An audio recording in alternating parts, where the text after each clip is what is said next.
Is what's up with Shamai Cook. I am Shamai Cook. Got my guest co-host Vanessa Missick in the building. How you doing, Vanessa? Always good. Always good. Good. Let's get started. Time for the hot headlines. Here we go. Here we go. Hi. Don't go there. Well, it is what's hot with Shamai Cook, so we go there all the time.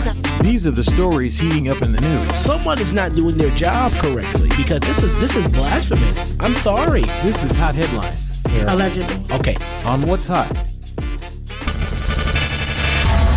All right, let's get into it. So, recently, college basketball was a big deal over the weekend. And the NCAA Women's Basketball Championship was the most watched women's basketball game ever.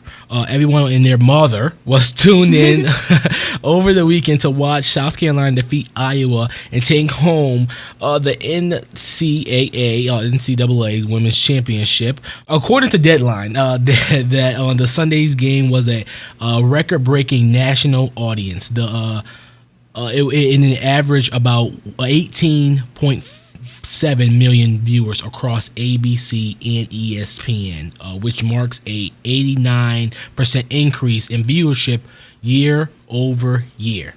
That's crazy that women's basketball is getting more, viewers as it ever. I'm like that. We're getting more views. I'm sorry. I'm trying to do stuff at the same time, but no, I'm liking that women's basketball is getting more audience because they should. Because first of all, women's basketball is, in my opinion, much more entertaining than men's basketball. Here's okay. So I'm not really a sports person in general. Yeah. But I haven't heard much about what the men got going on. I've only heard people, hyping up what the women have going on. Yeah. And that doesn't surprise me. And I know my mom. She don't play about basketball. Like she be doing her thing. Well, she's.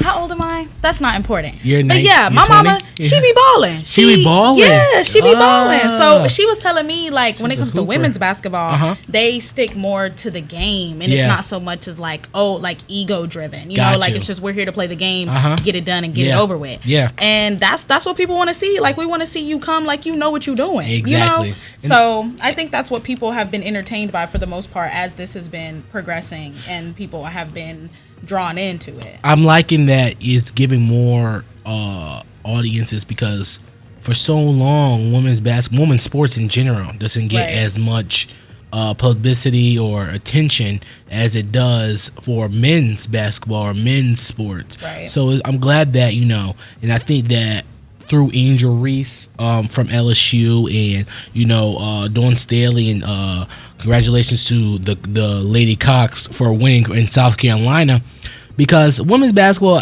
you'll see that they need to get more publicity, they need more get credit, get more advocacy, because it's not fair that it should be equal between both genders and both programs, because they're just as talented as the guys. Correct. So I'm glad that when it comes to ratings, it got 18.7 million viewers across ABC and ESPN. So major props to that. That's in other news. Meta's AI. So Meta owns Instagram, Facebook, all that stuff.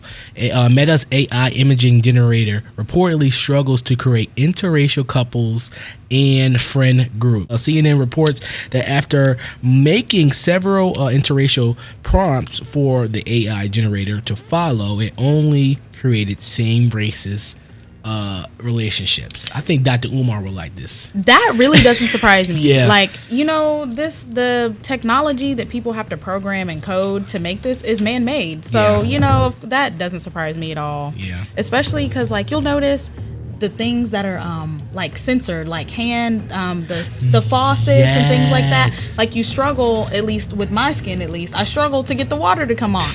But then someone that is not as melanated, blessed in the melanin department, not as blessed as me. Like, they struggle to turn on the water. They don't struggle to turn on the water thing. So it's like, what's this here? What's this here? I don't know. What kind of programming made this an issue? Doesn't surprise that's me. just like with the health system as well, because I remember going to the pediatrician when I was younger, and they used to always call me obese, but the scale's based off of a white person. Yeah. It's just it's never based off of black people or people of Right. color. So it's just like, what the hell is going on? It's like, this is so unfair, but we digress. I think Dr. Umar, you know who Dr. Umar is? Yes, He yeah. would love this. This would definitely be something for him to talk about. Exactly. But AI is always something brand new. So, all right. Finally, Coach files a lawsuit against Gap for selling Coach T-shirt. Coach has put a lawsuit out against Gap Inc., accusing its Old Navy division for trademarking inflammation. The lawsuit was logged in by Los Angeles federal court, and the heart of the dispute is Gap's sales of T-shirt that says the word Coach, which, according to Coach, has been done without their permission. I feel like in moments like this, when already big enough brands are like, hey, you can't use my stuff, it's just why okay, first of all, Coach is a word. That's number one. Yeah. That is a word. But Very true. After looking at the picture, right, it was a woman wearing a shirt. It was a green shirt. I put it, if you watch the us on Cook Entertainment, I put the picture up right there. But it usually says, so it's a green shirt with a woman that says Coach. I don't see what's the problem. But is it the signature font? No, it's not. It's just a regular. That's what I'm saying. In a way, I don't know. I think these companies trying to get money and whatever they can. That's exactly what it is. But in the same time, it is what it is. It's just a Coach. It's a Coach T-shirt. It really is not that big of a deal. And first of all, you don't own the word Coach. Exactly. Coach was made before Coach. So whatever. All right, that was what's hot. That was the hot headlines. Coming up is what's hot with you. This is when me and my guest co-host, in this case, Miss Vanessa Missick, we're gonna be talking about what's going on in our life. You know, I got a crew. I was just on a cruise. I got a lot to talk about. What's hot with you is next. Is what's hot with Shamai Cook. You're listening to What's Hot on NCCU AudioNet.